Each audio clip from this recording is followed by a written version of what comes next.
Assalamualaikum warahmatullahi wabarakatuh. Perkenalkan, nama saya Hamdia, NIM 2248201078. Baik, di sini saya akan menjelaskan ekstraksi minyak asili. Minyak asili adalah zat berbau yang terkandung dalam tanaman.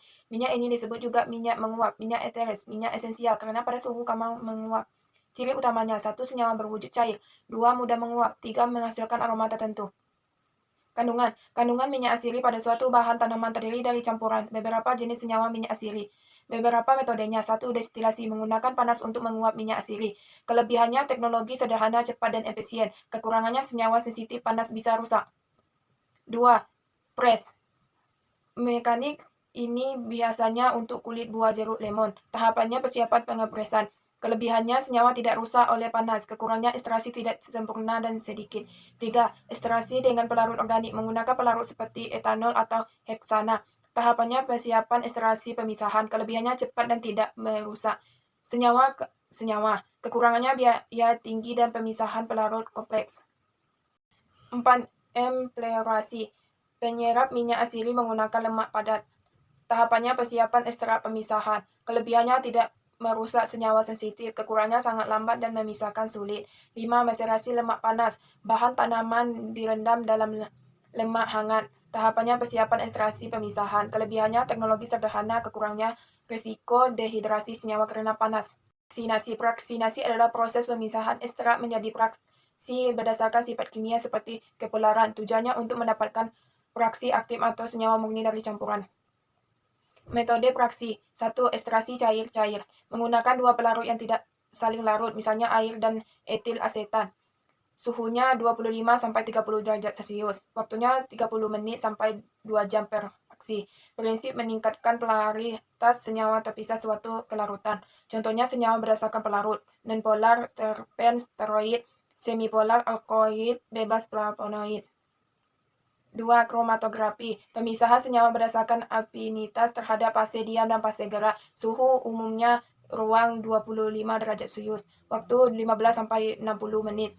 Jenis-jenisnya: 1. Kromatografi lapis tipis. 2. VLC. 3. SPF. Kelebihannya cepat, efisien dalam jumlah kecil. Kekurangannya tidak bisa untuk senyawa volatil. Kromatografi kertas KK. Kromatografi lapisan tipis KLT. Prinsip kerjanya memisahkan sampel berdasarkan perbedaan kepolaran antara sampel dengan pelarut yang digunakan dengan menggunakan lapisan tipis pada lempeng kaca. Permurnian bertujuan memperoleh senyawa murni, bebas dari kontaminasi, biasanya hingga kemurnian 95-100 derajat Celcius. Metode permurnian: 1. Rekristalisasi, melarutkan senyawa pada dalam pelarut panas lalu didinginkan. 2. Dekatasi, memisahkan cairan dari padatan setelah mengendap. Kelebihannya proses dan alat sederhana. Kekurangannya hanya untuk campuran yang tidak tercampur. 3. Sublimasi, senyawa padat langsung berubah menjadi gas lalu dikontaminasi. Kelebihan sangat murni, ideal untuk senyawa volatil. Kekurangannya terbatas hanya untuk senyawa dengan titik sublimasi tinggi. Komputasi bahan alam. Komputasi bahan alam adalah penerapan teknologi komputer untuk membantu proses pencairan, analisis, dan prediksi aktivitas senyawa alam dalam rangka menemukan obat atau identifikasi senyawa biotik. Aplikasi komputasi dalam bahan alam. 1. Database tanaman obat. Merupakan kumpulan data digital berisi informasi tentang tanaman obat. 2. Prediksi aktivitas biologis senyawa. Digunakan untuk prediksi aktivitas senyawa berdasarkan struktur kimianya. 3. Molecular docky. Molecular docky adalah metode simulasi komputer yang digunakan untuk memvisualisasikan dengan perhitungan bagaimana suatu senyawa. 4. Mempercepat proses penemuan dan seleksi obat baru.